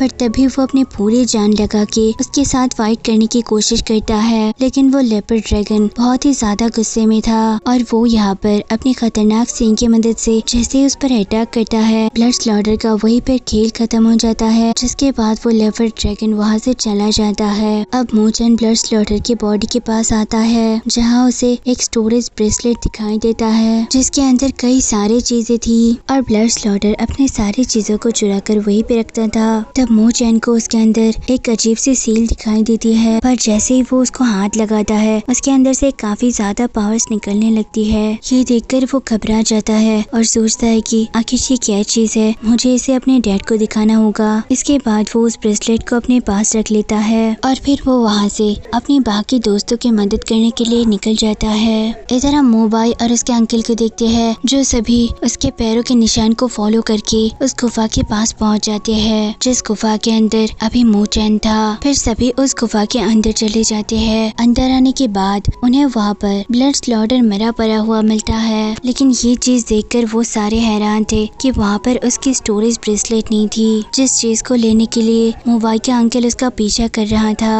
और इस वजह से वो बहुत ज्यादा गुस्सा करते हैं कि आखिर किसने इसका स्टोरेज ब्रेसलेट चुरा लिया। तब उसे ब्लड स्लॉटर की बॉडी पर डेथ मार्क का निशान दिखाई देता है। तब ये देखकर मोबाई अपने अंकल से कहता है कि डेथ मार्क तो सिर्फ मूचन के पास है, इसलिए मुझे शक है कि इसे मारने वाला भी मूचन ही होगा और उसी ने उस ब्रेसलेट को भी चुराया होगा। जो सुनकर उसका अंकल तो बहुत ज्यादा गुस्सा करने लगते हैं। दूसरी तरफ हम क्विंग और बाकियों को देखते हैं जो सभी उस गुफा के अंदर के सारे एप से लड़ रहे होते हैं, लेकिन वो कितना भी उन एप्स को मारे वो एप बिल्कुल भी वीक नहीं पड़ रहे थे। उनका तो एनर्जी खत्म ही नहीं हो रहा था। वो सारे लोग बहुत ज्यादा थक जाते हैं और ये सोचते हैं कि अब इतने सारे एप से वो कैसे लड़ेंगे क्योंकि उनकी अमाउंट बहुत ज्यादा थी।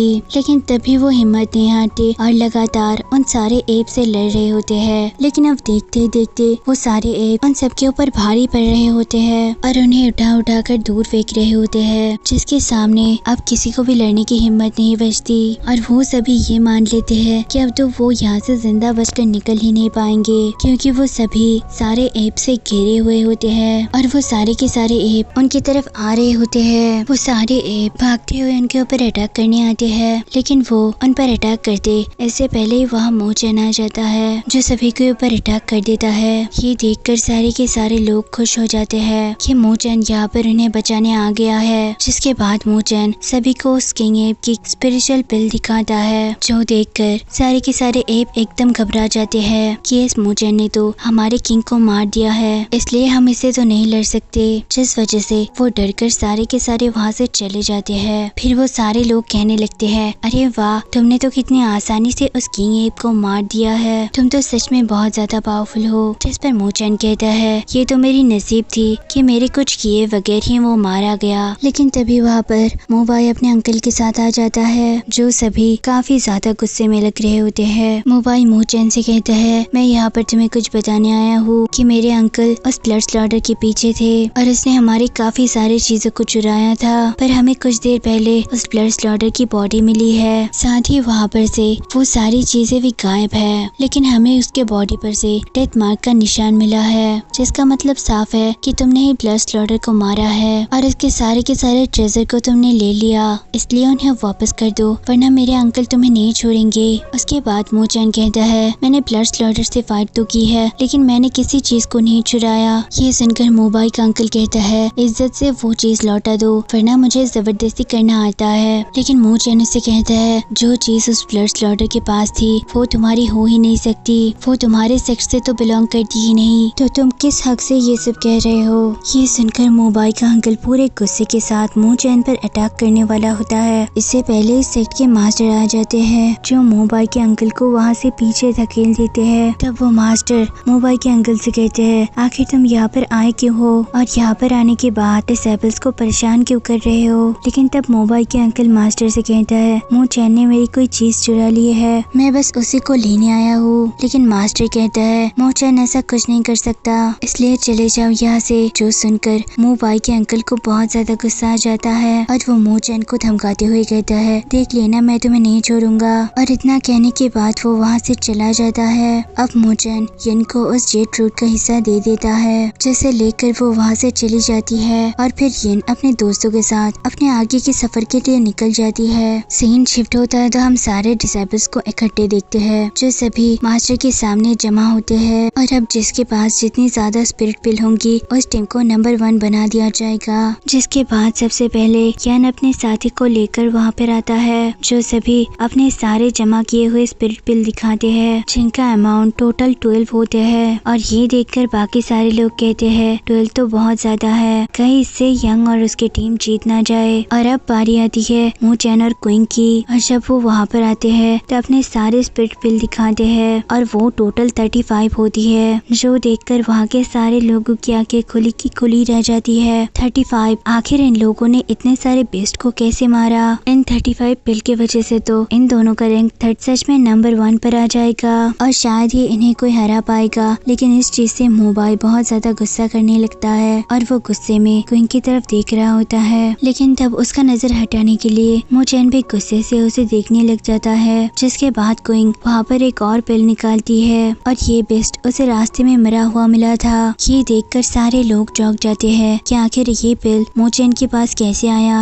ये तो किसी लोअर लेवल बीस्ट का नहीं है बल्कि किसी हायर लेवल बीस्ट का है। तब यान सबसे कहता है इस मो चैन ने चीटिंग की है, इसके लेवल के हिसाब से तो ये कभी भी इतने खतरनाक बीस्ट को नहीं मार सकता, तो आखिर इसके पास ये पिल कैसे आया? लेकिन मास्टर वहाँ पर कहता है मो चैन ने इसे कैसे लाया ये नहीं दिखा जाएगा, मो चैन के पास ये है, बस यही मैटर करता है और इसलिए मो चैन को ये पॉइंट मिलती है। तब मोबाइल यांग को चुप कराते हुए कहता है रुक जाओ अब मेरी बारी है। जिसके बाद वो आगे आता है और वहाँ पर 2 पिल दिखाता है जो कि हायर लेवल बीस्ट की थी। ये देखकर सभी हैरान थे क्योंकि मो चैन और क्विंग के पास जो पिल थी वो सारी लो ग्रेड और मीडियम ग्रेड वाली पिल थी जिनकी 35 के अमाउंट कुछ भी नहीं है मोबाइल के इन दो पिल के सामने, क्योंकि इन दोनों पिल पूरे पीक लेवल में है। जो देखकर क्विंग को बहुत ज्यादा गुस्सा आ जाता है कि आखिर मोबाइल ने इस पिल को कहां से चुरा लिया। लेकिन तब मो चैन उसे शांत करवाता है। उसके बाद वो वहां से जाने लगता है क्योंकि इस कंपटीशन में अब जाहिर है कि मोबाइल ही जीतेगा और मो चैन सेकंड पे पहुंच जाता है। लेकिन जब वो थोड़ी देर आता है तब उसे याद आता है कि अरे मैं तो स्पिरिट पिल दिखाना भूल ही गया, मेरे पास तो कुछ और भी स्पिरिट पिल है। जिसके बाद वो आगे आकर 5 स्पिरिट पिल दिखाता है जो कि पीक लेवल से थोड़े से ही कम थे। ये देखकर सारे लोग हैरान रह जाते हैं कि ये पिल तो अब दोनों के टक्कर के है और इससे तो शायद मोबाइल हार भी जाएगा। जो देखकर मोबाइल का गुस्से का ठिकाना नहीं रहता, लेकिन तब भी वो अपने गुस्से को कंट्रोल कर लेता है। अब मास्टर सभी को रिजल्ट सुनाते हुए कहते हैं कि मोबाइल और मो चैन दोनों की टीम के पास इक्वल पॉइंट्स है और इस पॉइंट के हिसाब से दोनों को पहला रैंक मिलता है। जो सुनकर कुछ लोग हैरान भी थे और कुछ लोग खुश भी होते हैं। और उसके बाद क्विंग वहाँ से घर जाने लगती है और वो मो चैन से भी पूछती है क्या तुम साथ में चलना चाहोगे? लेकिन मो चैन कहता है नहीं,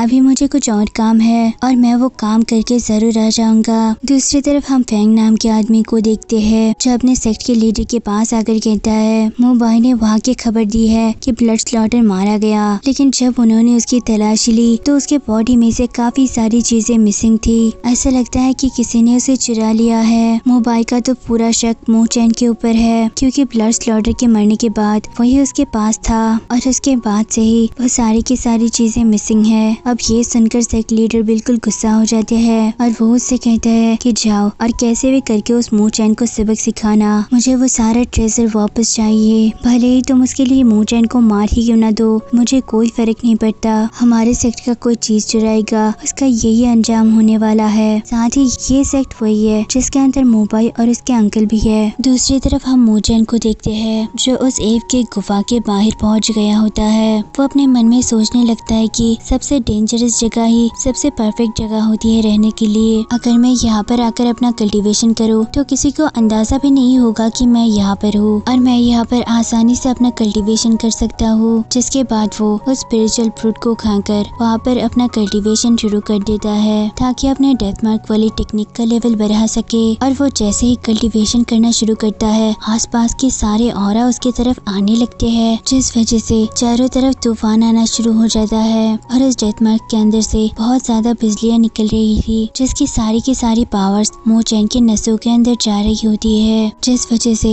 मोचैन की बॉडी को भी काफी ज्यादा तकलीफ हो रही होती है। पर तब भी वो खुद के बॉडी को संभाल रहा होता है। साथ ही उसे उसके मास्टर की बात भी याद आती है कि डेथ मार्क को सीखना इतना आसान नहीं है, इसके लेवल बढ़ाने में अच्छों की हालत खराब हो जाती है। लेकिन मोचैन इसके बात को अनदेखा करते हुए यहाँ पर दोबारा अपना कल्टीवेशन करने लगता है, क्योंकि अभी तो उसे बहुत ज्यादा जोश चढ़ गया है कि वो उस डेथ मार्क के पावर को बढ़ा सकता है। लेकिन यहाँ डेथ मार्क का पावर उसकी बॉडी के बैलेंस को खत्म करने लगता है। लेकिन तब इस चीज को रोकने के लिए मोचैन वहाँ अपने माँ के द्वारा दिया गया टेक्निक को यूज करता है और चारों तरफ गोल्डन शील्ड बना लेता है, जिस वजह से डेथ मार्क का पावर उसके बॉडी पे उतना असर नहीं कर पाती। और इस तरह से वो डेथ मार्क के लेवल को सच में बढ़ा लेता है, जिस चीज से वो बहुत ज्यादा खुश भी होता है। और वो जैसे ही अटैक करता है अब उसे अपने अटैक करने के लिए सामने वाली चीज को छूना भी नहीं पड़ता। उसके हाथ से ऑरा निकलकर सामने वाली चीज पर अटैक करके उसे चकनाचूर कर देता है। ये देखकर मोचैन बहुत ज्यादा खुश होता है कि ये डेथ मार्क का लेवल सच में बहुत ज्यादा पावरफुल है। जिसके बाद वो घर जा रहा होता है, पर थोड़ी देर आने के बाद हम एक पेड़ पे देखते हैं कि वहाँ किसी तरह का फॉर्मेशन लगा हुआ था जिसमें मोचैन का ध्यान नहीं जाता और वो दोबारा से अपने घर की तरफ बढ़ रहा होता है। लेकिन वो जितना भी तेज भागता वो आगे ही बढ़ता जा रहा होता है। ये रास्ता जैसे खत्म होने का नाम ही नहीं ले रहा था। वो काफी देर तक भाग रहा होता है पर तब भी कोई फायदा नहीं होता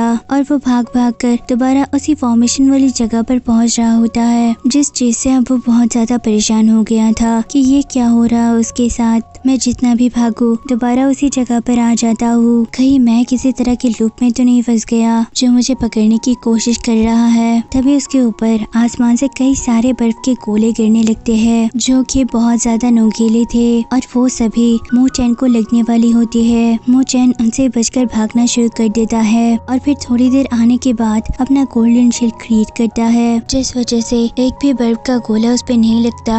तब वहाँ पर हम फैंग को देखते हैं जो मोचैन का पीछा करते हुए यहाँ पर आ गया होता है और उसी ने मोचैन को उस लूप में फंसाया था ताकि मोचैन जितना भी भागने का कोशिश करे वो वहाँ से भाग ही न पाए। तब ये देखकर मोचैन को भी बहुत ज्यादा गुस्सा आ गया होता है, लेकिन उस बर्फ के गोले के अमाउंट अब बहुत ज्यादा बढ़ गई होती है, जिस वजह से उसके गोल्डन शील्ड पर भी क्रैक आने लगते हैं। इसलिए वो वहाँ से हट जाता है और उसके दोबारा बनाया हुआ फॉर्मेशन भी उस बर्फ के गोले की वजह से टूट जाता है। ये देखकर मोचैन वहाँ से भागने का डिसीजन लेता है। वो वहाँ से दोबारा भागना शुरू कर देता है, मगर वो जितना भी आगे भागता वो बर्फ के गोले उसके पीछा ही नहीं छोड़ रहे थे। और इस चीज को देखकर फैंग उस बर्फ के गोले के अमाउंट और ज्यादा बढ़ा देता है जो अब मोचैन के पीछे ही पड़ गए थे। मोचैन कितना भी कोशिश करता वो बर्फ के गोले उस पर से हटने का नाम ही नहीं ले रहे थे। तब मोचैन सीधा फैंग के ऊपर अटैक करने के लिए जाने लगता है, लेकिन तब फैंग अपने फॉर्मेशन के अंदर से एक खतरनाक भाले को निकाल लिया होता है जो सीधा मोचैन की तरफ ही बढ़ रहा था। लेकिन मोचैन दोबारा से उस गोल्डन शीट को क्रिएट करते हुए उस भाले के अटैक से बच जाता है और फिर अपने डेथ मार्क का इस्तेमाल करते हुए एक खतरनाक अटैक फैंग पर कर देता है, जो अटैक फैंग और उसके फॉर्मेशन को लग जाता है, जिस वजह से वहाँ पे जोरदार धमाका होता है। साथ ही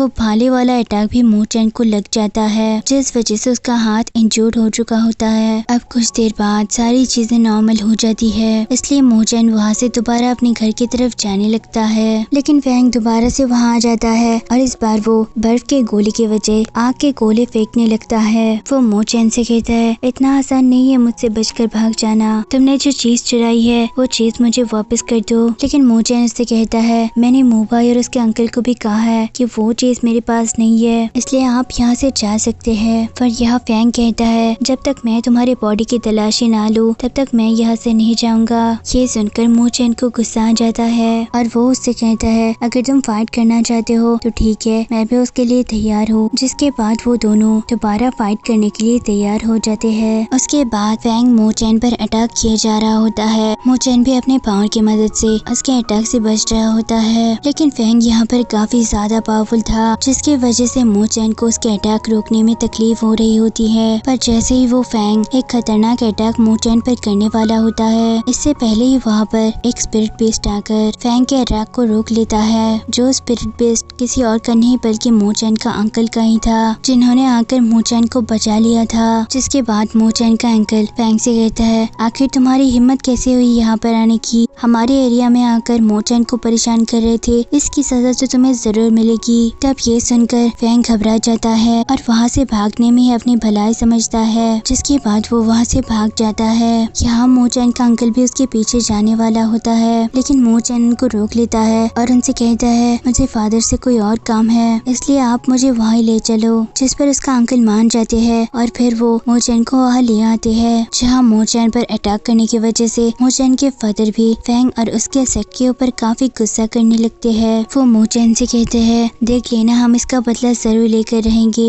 वैसे तुमने भी उसे काफी अच्छी टक्कर दी है, क्योंकि फैंग तो काफी बड़ी लेवल पर है। तुमने उसके अटैक को इतनी देर तक रोक लिया, सच में तुम पावरफुल बनते जा रहे हो। ये सुनकर मोचैन भी खुश हो जाता है। जिसके बाद मोचैन उन्हें वो सील दिखाता है जो उसे ब्लड स्लॉटर के पास से मिली थी, और ये सील देखकर उसके फादर हैरान रह जाते हैं। और फिर उसके डैड कहते हैं इस सील के अंदर उस स्पिरिचुअल बर्ड की पावर लिखी है, जो स्पिरिचुअल बर्ड इस पूरे वर्ल्ड के 11 रंग पर आता है। वो बहुत ज्यादा पावरफुल है। ये सुनकर सभी हैरान रह जाते हैं। तब मोचैन के फादर वहाँ पर अपने स्पिरिट बर्ड को समन कर लेता है, और जैसे ही उसे उस सील दिखाता है तो सील को देखकर मोचैन के फादर की स्पिरिचुअल बर्ड भी घबरा जाता है। जिस चीज को देखकर मोचैन के फादर को भी यकीन हो जाता है कि इस सील के अंदर उस स्पिरिचुअल बर्ड की पावर लिखी हुई है, जो कि 11th रैंक पर है। जिसके बाद मोचैन के फादर उस सील को अनलॉक करने की कोशिश करते हैं, और जैसे ही वो उसको अनलॉक करते हैं वहाँ पर उन्हें एक बहुत ही खतरनाक माउंटेन के बारे में पता चलता है, जिसके अंदर से वही स्पिरिचुअल बर्ड बाहर निकल आते हैं। लेकिन तभी वो पूरा माउंटेन चकनाचूर हो जाता है। जिस चीज को देखकर मोचैन के फादर समझ जाते हैं कि वो बर्ड पूरी तरह से इवॉल्व नहीं हो पाया और अभी वो काफी कमजोर है। मुझे लगता है कि फैंग और उसके लीडर इसी स्पिरिचुअल बर्ड को पाना चाहते हैं, ताकि इसके कमजोरी का फायदा उठाकर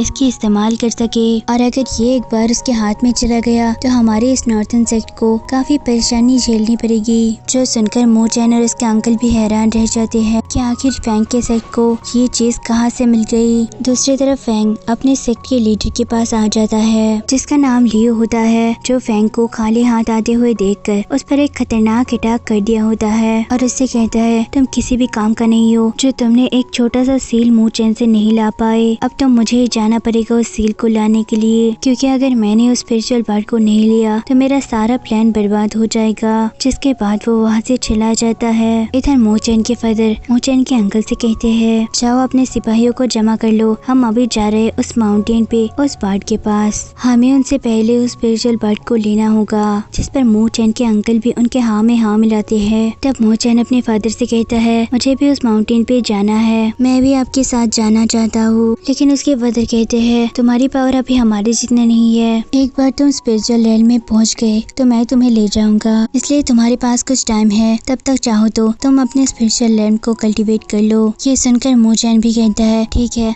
अब मैं अपने स्पिरिचुअल रेल को कल्टीवेट करूंगा और उसके बाद मैं आपके साथ जाकर ही रहूंगा। उसके बाद मोचैन के फादर उसे वैंग नाम के आदमी के पास लेकर आता है, जो कि फर्स्ट लेवल के स्पिरिचुअल मास्टर है, और वो वहाँ पर स्पिरिचुअल रेल को ही कल्टीवेट कर रहा होता है, जहाँ वो अपनी पावर की मदद से एक सील बनाता है, और वो सील जैसे ही सामने लगती है वहाँ पर आग जल जाती है। तब ये देखकर मोचैन कहता है अरे ये चीज तो बिल्कुल मेरे डेथ मार्क की पावर की तरह है, तो मैं भी ऐसे सील बना सकता हूँ। जिसके बाद वहाँ पर खड़े खड़े अपना भी एक सील बनाना शुरू कर देता है, और थोड़ी देर कल्टीवेशन के बाद वो सच में वहाँ पर एक सील बना लेता है। ये देखकर मिस्टर वैन और मोचैन के फादर बिल्कुल हैरान हो जाते हैं कि अरे अरे मू चैन ने तो बिना कुछ सीखे ही सील को बना लिया। तब मिस्टर वैन मू चैन से कहता है, क्या तुम एक और सील बनाकर दिखा सकते हो? जिस पर मू चैन एक और सील बनाता है और फिर एक के बाद एक लगातार 4-5 सील बना लेता है। ये देखकर मू चैन के फादर तो बिल्कुल हैरान रह जाते हैं कि मू चैन तो